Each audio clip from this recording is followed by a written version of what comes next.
So for anyone watching right now, I'm just going to give it another 5 minutes just in case there's any other stragglers that come along. So in 5 minutes, we'll start her off.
All right, ladies and gents, I think that's enough time. It's 5 past.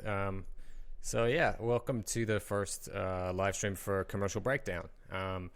So this stream is going to be on a spot I did worked on with Artjail.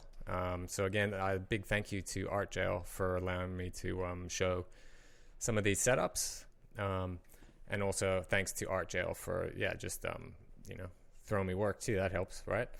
But to be honest too, and to be clear, I was again just like the IBM job. I was a cog in the wheel for this, so I was not the lead on these. I was only assigned some shots, and I'm just going to show you there would have been finishing touches put on, and stay tuned because on my website I'll have a link to the actual full credit list on this for the amount of people that worked on it, because yeah, it was a bunch of people. So again, this is a live stream, so if you do have any questions that pop up during, just write them in the comments. I have my phone open so I can try and answer them as best as I can. So first thing I'm going to do is I'm just going to play through the spots, just so you can see how these guys turned out. Now, these are for Squarespace, and they're actually quite cool spots. Anyway, I'm going to play them down. The problem is you're not going to hear it with the right audio because I'm streaming this off Linux, which is a miracle in itself. So you're just going to hear it through kind of the speaker. So I'm going to play the first one, and then I'll play the second one. So here we go.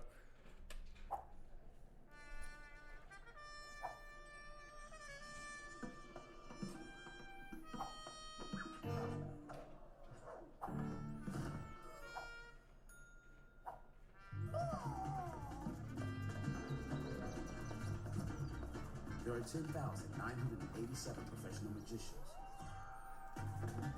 Make your business stand out with a beautiful website. Make it Squarespace.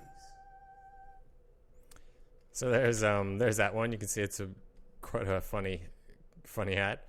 And then here's the second one. This one's actually probably the funniest in my opinion, but I'll press play. We are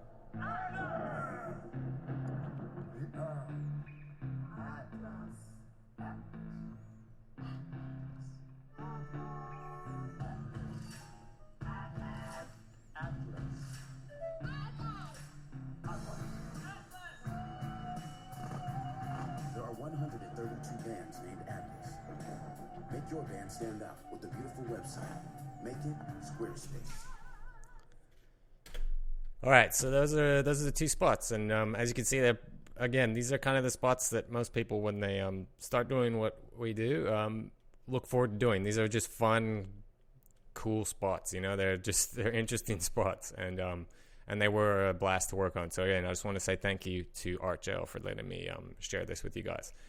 So the first one I'm going to go over on bits that I did is the magician spot, and stuff that came up with this is just the regular kind of stuff you'd expect for spots like this. I mean, it's totally random anyway to begin with, but there's always little things to go over. So I'm going to go over here to Mag 080, which is one of the shots. So this is the extent of the shots I had to work on, which was 6 shots really.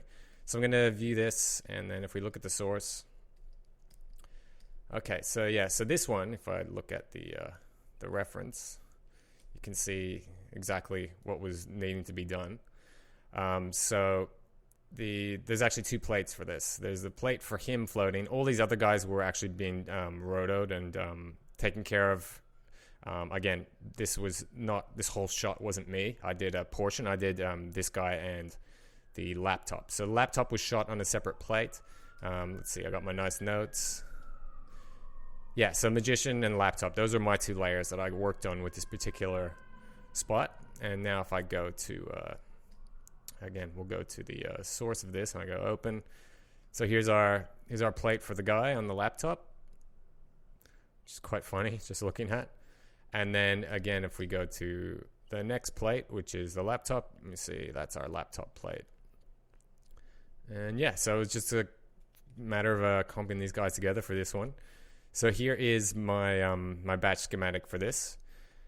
And if you guys haven't noticed already, ever since we got compass and elbows, especially in dot 3, if anyone doesn't know, is in dot 3 now, these little elbows, now we can press F4 and we can view the result, which is a big thing and a thing I'm very grateful for. So again, so here's the gist of this plate. So we've got our laptop, it's doing its thing, as you'd expect. And then if we go further along to up here, which is our main plate, again, those are our two passes. And again, we're not worried about all these other guys. So the first thing was, and I usually have a little thing which tells me my notes and my references. So the first thing was to do our wire removal and cleanup, and most of this is what you'd expect. I did a denoise pass. For this, I'm trying to see what I painted, but let's see if we scrub through. Not actually sure what I did on that part. It's been a while, to be honest, since I did these. Okay, so yeah, so these were actually just denoising and then tracking these in. So this is how I handled the wire removal. There's several ways you can handle wire removal, and to be honest, wire removal is its own beast on every single shot. So you see what was done with this particular shot is literally it was GMAS tracked to where those portions were, because if we scrub through, I mean, it's not too bad, because usually with wire removal you have to worry about a lot of little things, like lots and lots of little things. But this wasn't too bad, so I just used the approach, if I just turn off icons, of tracking in bits just to help. And again, he needed to be removed too. So this helped too, just by placing in stills of his legs, just to help speed up the process when I go through all this type of stuff. So then from there, and again, if we look through here, you can see that these are just keys, just for areas that would help. So from there, I'm pretty sure this is where I started pulling my keys, and roto and mats for those certain areas, just to put back on. And again, these are just certain different areas that were then combined through keys. And this was a part that I didn't end up using, which is usually how my setups work, because I'll try and then try something else. So this was more, again, filling in bits that I needed, just lots of G masks like you'd expect, and a bunch of little bits of paint, just for the little bits that you're gonna have to always kind of paint in, unfortunately. And then over here as well this was for the top hat area. So again, if I scrub through, you can see they're just pretty straightforward shapes. Nothing too fancy. There's not a lot of crazy parallax or anything going on with this shot.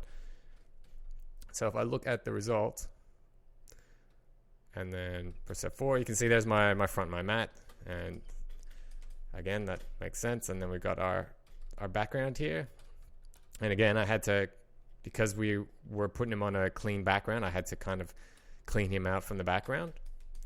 And if we go back here, and again, we kind of know how that story goes, but now if we go down below, this is where I handled the laptop rig. So if we go to frame 153, which is the frame I painted on, this is the frame I used for the track. And then I just painted in and cleaned up the base of the laptop. And this is actually, I mean, it's not the worst shot in the world, but it is a bit tricky, because we've got if we scroll back, you can see we've got that revealing parallax. So in theory, it's not the hardest track in the world, but it is a pain.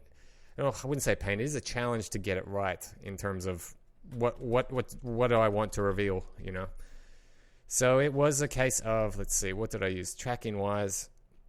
So I used all of them, and I used the auto update reference, which is what I usually use when there's stuff that's always intersecting. Otherwise, I'll have that off. But I mean, generally, I won't have perspective and skew on if I don't have to. But in this example, it was necessary. But you see, it was literally tracking in that frame.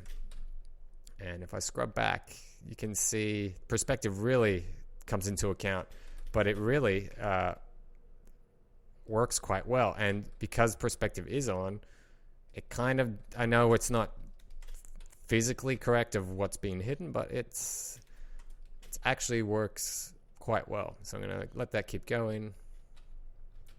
And again, from there, I did my cleanup for the top part, and then just some extra little, as you'd expect, just extra little fill rotor, and then everybody's best friend pixel spread, just to clean that guy out.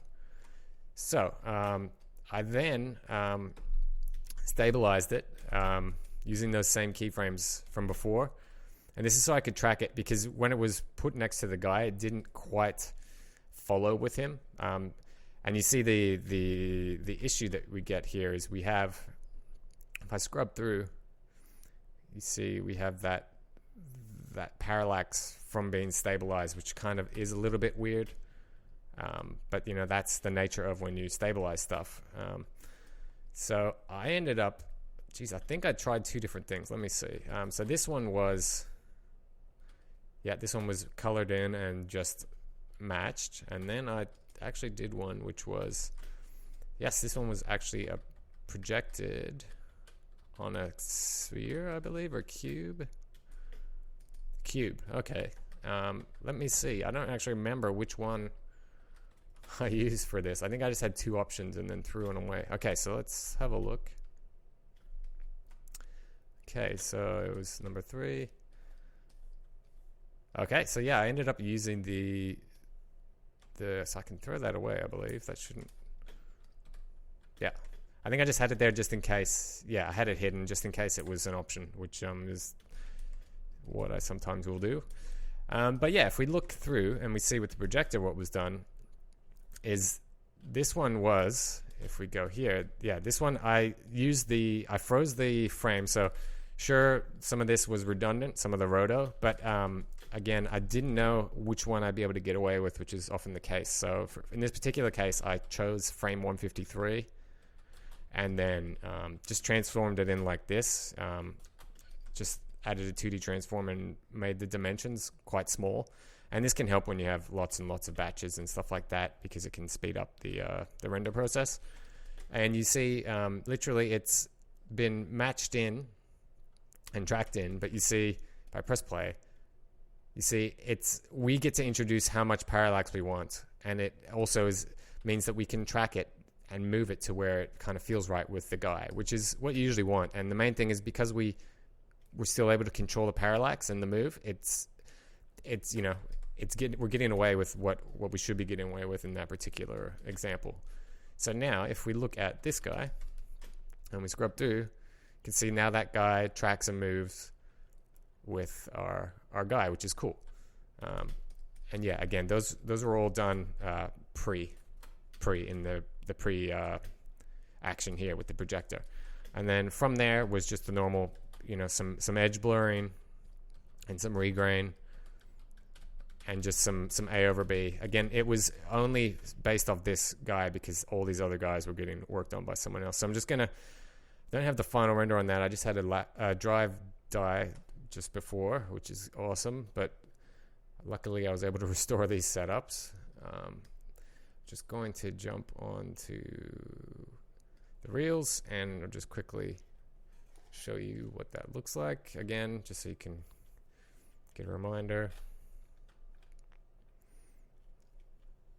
And again, it's not the full shot, but it's just the portion. So I'm just going to play that back, so you can see the laptop guy doing his thing, and we get away with it, And again, there's so much going on with this, which is part of why you can get away with stuff. Okay, so I'm going to go on to the next shot, another shot I worked on. And another thing that came up with some of these was, here's our source footage. Again, it's quite funny just getting thrown shots like this too when you don't know the background behind the spot, which is always fun. But you see, what actually came up with this particular shot was, for whatever reason, across all of these, the piano had to be removed. Just cause. And also this one needed some set extension just through here.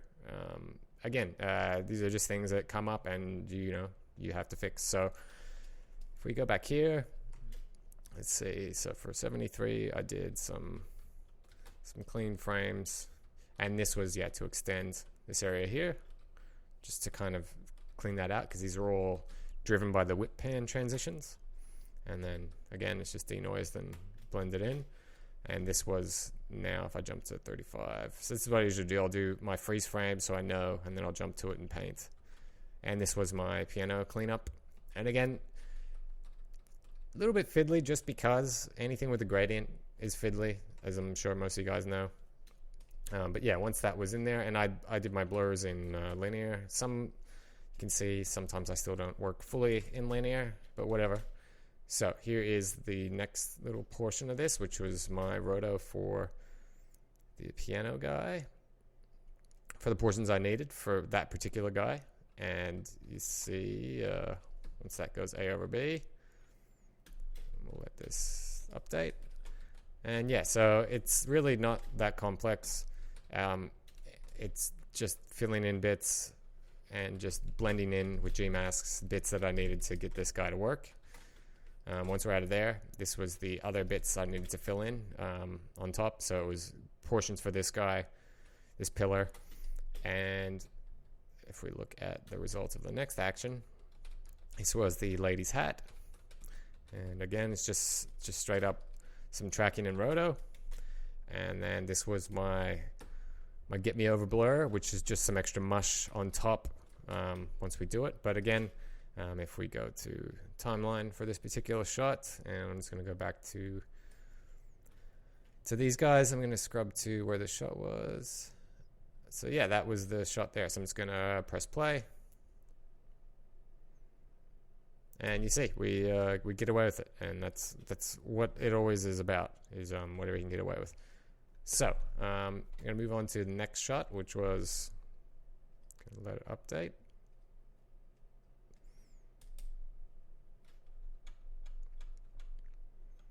And that was freezing a little bit. There we go. It's probably because of the stream, to be honest.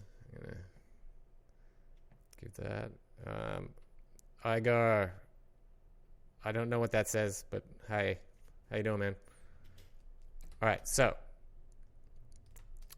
this shot was a different beast. It was literally the brief with this particular shot was to clean up kind of the weirdness in the background. I don't know if it's weirdness is the right word, but just to kind of smooth out the background, because it felt a bit like it was in a weird space of what they wanted and what they were able to achieve. So it was a case of just kind of cleaning up little bits. So this was, if we go to 62, just jump there, and you can see the extent of just smoothing out and cleaning up that went into for this. And again, it's very subtle, but it's all those little things that add to the layer sandwich of this, right? So then from there, it was just tracking in that really it's just the initial move, and then just gonna let it update, and then the pan off. If we scrub through, and you can see, yeah, it's just kind of gone off to the side.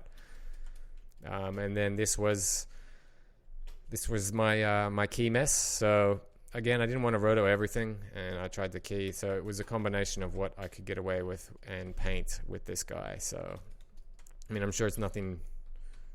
No one doesn't know what to do and how to do this stuff, but yeah, you can see it's always easier as well, because you don't just doing this as opposed to a key.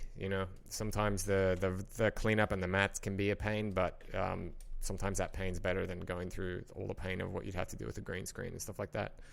So yeah, that's that guy. And again, if we go here, so that's the source. You can see what a difference that makes, just with the overall background and what they were actually trying to do, trying to achieve with this shot. Again, it's small little things like that, but it helped get the shot to where they wanted it to be. So I'm going to jump to the next one for this, and this one's a nice simpler one. And this one was literally, if I play it down, just get rid of that piano. So what do we have? We've got, again, just a little bit of focus pull, and a little bit of hand and roto stuff we'd have to do. So again, it's not rocket science, this one. So it was literally grabbing my frame at frame 1, just Gmasking out bits I wanted, and then blurring that out, and then doing the 2D transform offset, just shifting that over, and then shifting it over again, and then shifting it over again. And I like to do this sometimes instead of action, because sometimes adding too many actions can slow down for me, even with a quick machine. And sometimes it can be a lot quicker just doing it this way. Not to say it's less complicated looking at it, but this can save on processing. And for me, I like doing this, but again, it depends on the particular job, right? After that, this guy was frozen and then denoised, and then some blur was added again, just to match the the little focus pulls. And then that guy was, again, it's not the craziest track in the world. That guy was tracked in. And this the other thing worth noting is this stuff was all 2880 by 2160 at 2.39. And I was using the ratio to display this properly. So it was being displayed properly because from the browser, this was anamorphic. So I'm actually not going to, no, I don't want to turn that off because it'll actually ruin my paint strokes.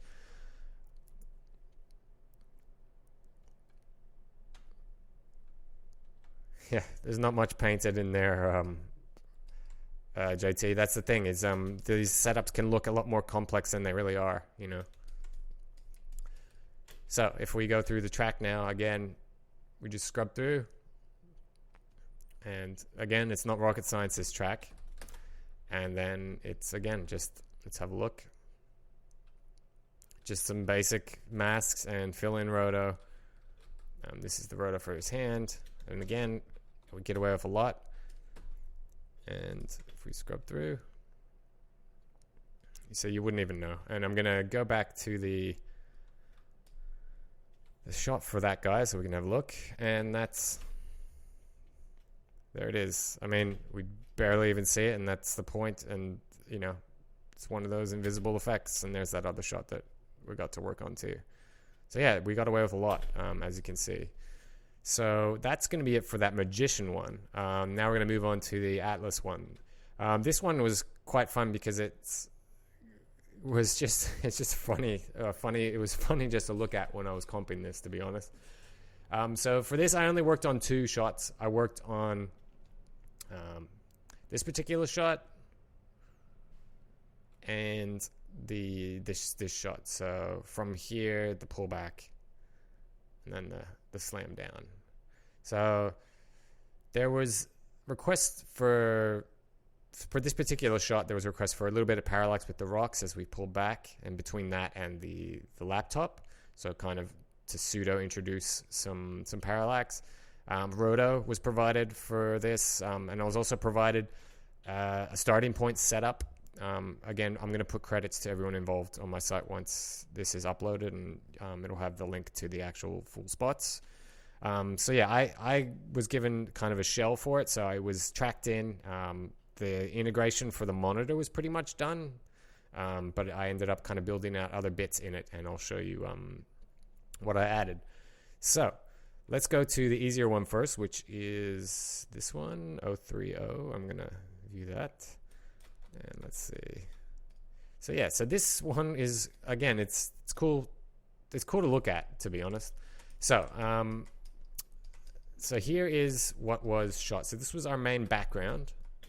Okay, and the first thing you note is, for whatever reason, this wasn't wide enough. And, you know, I guarantee you it's just probably a case of there wasn't enough time in production, or it just probably wasn't finished, or it'd be able to finish. And, you know, this always comes up with stuff like this. So for whatever reason, we had to extend this out, because if we do look at the, I'm just going to set that as context 2. If we look at that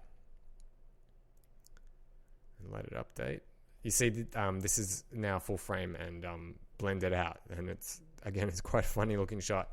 But for whatever reason, yeah, that just wasn't possible on set, and maybe the framing just didn't, you know how it is. There's always something that comes up. So the next bit was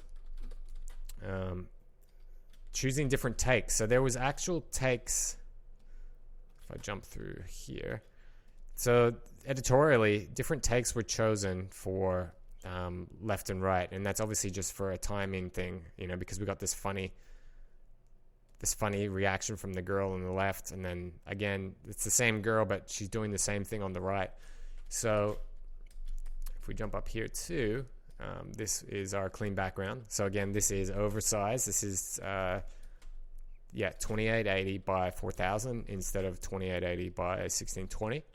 And if we look, it's literally just a freeze frame and then plonked in. So once this is in, again, this looks way worse than it is, but it's a case of again, we had our layer up here as well. If we have a look, and I used G masks galore, but this was for the fog layer, because if I just press play, So we got this mist and all that fun stuff. But if you look at, again, the fog layer itself, you see, obviously this doesn't match Talent at all, or this chick. So it was literally just for the fog, and it was actually not the worst thing in the world just to kind of get away with blending wise. So I did have to kind of stretch out some bits with bicubics just to cover and line up, because some of their feet and all that didn't work. But the fog was also helpful to hide behind. So there's our fog layer, and I'm just gonna turn off icons, and then I'm just going to hide the fog so you can see what that adds. And if I scrub through, you see it's more than fine. And then again, if I just hide, that was the girl's take on the right, and you see that was done in, and it works. Now the next bit was obviously some edge cleanup and just extra little bits of coloring in, just to kind of blend in her edge a bit more to kind of match what was going on here. And again, this is all to taste and stuff like that. The next bit was the flashes. So if we go here and we go back to the source plate, we see we've got the interactive lighting on the rocks, on the Talent, on their hair. And of course, that doesn't match up with the plates, right? There's still some interactive lighting, but at least we have a reference for what that feels like when it's played down. So if we just jump through here, we can see I used an extra matte on top. So this was the first portion was using the output from this action with all our masks and bicubics, and then put through another GMask tracer of areas I wanted to control. So literally, some of these kind of pop on and off for opacity to drive this color corrector. And again, it's just choosing where I want that to be softer with a GMask on top of my mask output from here. And again, that was the first pass for brightening those up when that first flash happened. And again, I went internal with it too, because I felt like pushing it together helped the overall comp, what you can get away with. And then this was a final kisser part for the highlights. So this was just a Luma key or 2D histo after the fact of that first comp. You see it just goes back. And it was literally just to kind of help kiss in a secondary. So you see it just kind of gives it a bit more contrast, and what was being taken away by the previous flash, even though it helped solidify, it kind of didn't. So this is like an extra kisser on top, again, just using highlights to kiss everything together again. And again, just some regrain. And then this was the extra part on top, which really helped. I'm just going to jump to this. And this was just using flares to kiss it in. And I just would have this, I'd have my back on just to see how it would. Again, it's just an extra layer of kiss, and I'm just going to turn the back off. And then that was, again, 2D histoed and just added on top. And again, I think that does help. And this was, again, just a fun shot to work on. I'm going to show you what that particular one looked like before we do the other one, which is the more complicated guy. And I believe it was that one. So it's just this little shot, and I'll press play. And you see all those little interactive lights added in helped. And we get away with it. And again, you wouldn't know that these were different takes and these girls were different takes. So yeah, it worked out quite well. Obviously, someone's added in the Atlas stuff, which is again just funny. But now we'll go on to the more complicated one. So this one, so here was my reference for this. So I'm just going to press play, and you can see. Okay, so we had to handle the comp of that shot, and then we had to deal with a pullback and a blend to kind of artwork. And then we have, this is this part here was rotoed offsite and provided to me. And then again, this background needed to be cut out and had a little bit of parallax, and then it would follow the scroll to the Atlas, and then this guy was animated and pulled down. So again, using I actually built this guy first from the single shot, and then I used my setups as much as I could for this guy. So this one's a little bit bigger, but it's really not that complicated, kind of. So if we go through, again, it's everything from before. We've got our clean plate, so our painted frame of our set, our awesome artwork. We've got our talent plate, and then obviously our girls and our fog plate, because this chick was just, I guess, a placeholder for lighting, or just didn't get used. So yeah, and then here was the actual back plate reference. So this was what was in that. So that's that guy swiping, bang. So yeah, lots of bits to combine together for this one, which is always fun. So this was our roto for the actual. I'm just going to turn that off for the guy, and then we see it's some nice roto that was provided, which always helps. And yeah, let's go through. I apologize because this was a while ago, so this is kind of new to me, and that's kind of why labeling is good. So let's see what I did. So this is just filling in. Yeah, so this had to get rid of the obvious Mac labeling, which is fine. Yep, some more, and again on the reflection of it. Again, just what you'd expect. And then obviously we had to fill that over, but that was done after the fact. So there's just our quick fill roto for the logo removal, which is, I'm sure, what everyone is accustomed to. And if we scrub through, so that was some more. Yeah, that was some more logo removal for the Apple logo, as you do, and is always the case. So again, that was the Apple text and logo cleanup. See, that's why I labeled it. And then we have other bits here. So this was a slower part, and I'm guessing it was some extra motion blur for the just gonna let that have a look. Yeah, for the roto provided. Just to help mush it together. But if we go back to so this is our set extension comp. This is essentially, again, like I said, this part here from the 030, but then transplanted into here as best as I could. So everything you see here is using the exact same layouts and setups as before. So there's our fog layer, and again, just lots of G masks. And what did I end up using? I actually ended up using, let me see where my keyframes are for that.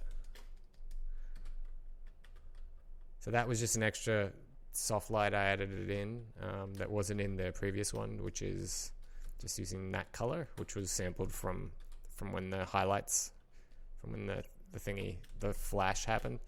And again, it's using what we saw before. So choosing bits to help the comp to where we had to hide. And then if we look over here, and again, these were our flare passes. Let's see, there's our flare. And I'm just gonna look at the finished version of this. I'm just gonna do R for reels, just to have a look. If we scrub over, so yeah, so we'll see where I ended up with that. So I don't think I had her take, because that changed. So again, there's bits in here that could have changed from when I touched it, or it might have been updated. But yeah, so now it was a case of we had the comp done, and let's deal with the pullback. And the pullback was handled. Well, this is the screen fill, and you see it's just I believe this was just using the render out overscan. So this was just so we had this part here to be able to have the if I look, is it gonna work? No. But anyway, it was to be able to place this in, but have this above, if you know what I'm saying. And again, that was just to match the timing of that as the guy pulled across. So if we go past and follow this along to the screen still comp, and if I look over here, and then we go over here, and if we look in, you can see. So over here, this is our keyframe. So again, the foreground, which is up here, which is our plate up here. that is just being frozen just here in order to put, so you can see the foreground on top. So right now, it was all very much temp, but what was being animated was our guy here, which was our oversized layer from back here. So if I alt double click, that was this guy, which again, like I said, we needed to be able to have room to animate up and down. And that guy, again, was just animated just to match the offline timing. You can see our keyframes, and that's our little guy there, which is funny. So that's the scroll, which matches what was in the plate. If we look over here, and this was some keyframing if we go further down now, so this is some extra bits. So this is where the main comp happened. So if we look in here, so this is where this is our pull. So there's a bunch. So this is our parallax animation, and then the pullback animation. So if I take off the parallax and we look at the pullback, so the pullback is what you'd expect. If I jump to here, it's where that background. So again, this was placed in. It's just updating. So give it a second.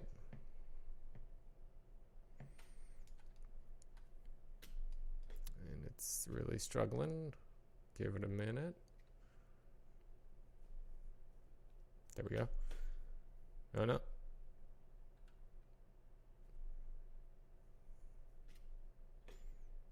We'll give it a second for whatever reason. It's freaking out, and it is. I wouldn't say it's the craziest, heaviest comp, but there is a bit of stuff going on, and I am streaming, so that's probably not helping. So we'll give that a second to update. Just going to jump over to Flame again to see if it lets me. There we go. So anyway, so in here, the pullback then was again the background, which was let's see.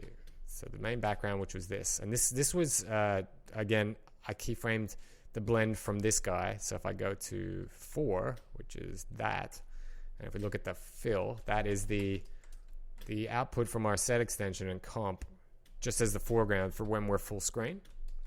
And then this transitions. So I'm going to jump forward and give that a second. Again, this is all part of the fun of a live stream. Things can be a little bit slower, so let it think.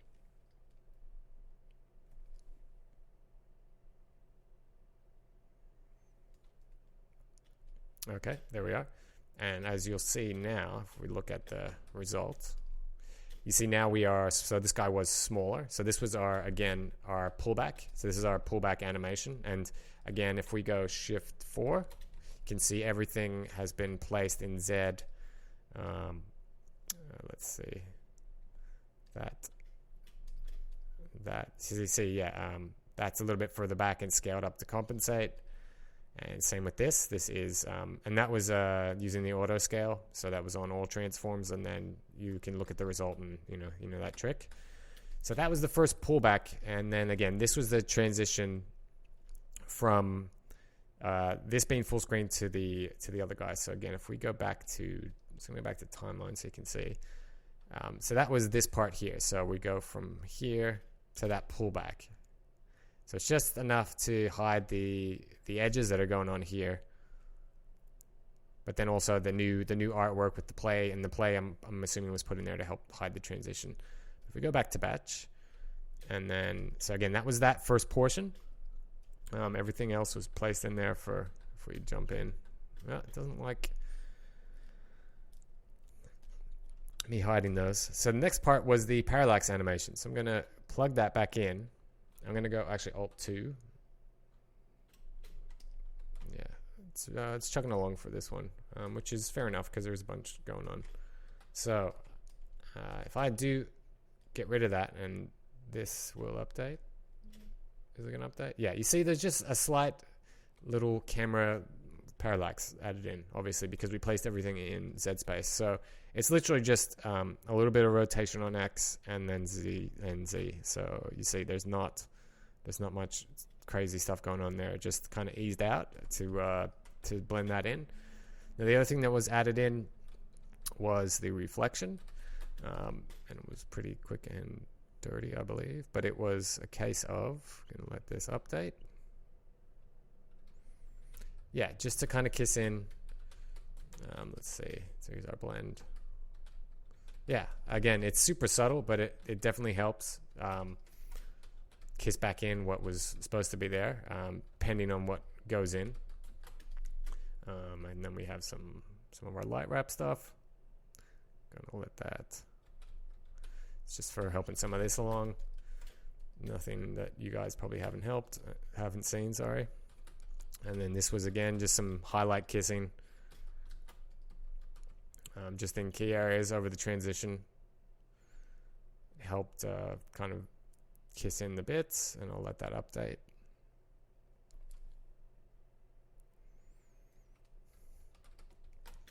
And it's chugging. Come on.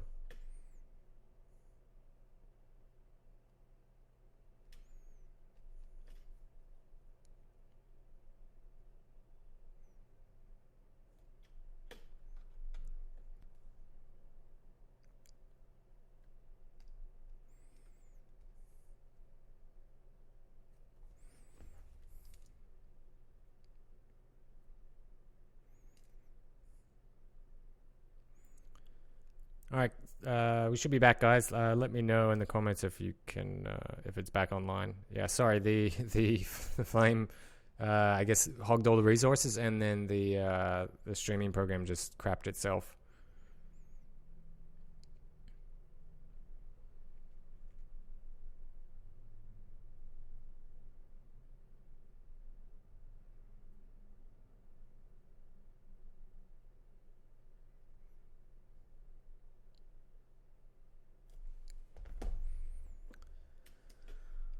Well, yeah, it looks like it's kind of broken. Unless, yeah, I'll give you guys a second to maybe just rejoin the stream. But I think that's going to be it for this live stream. Hopefully it was useful for you guys. Yeah. If you do have any questions, let me know in the next minute. And then I'm going to probably call for the stream.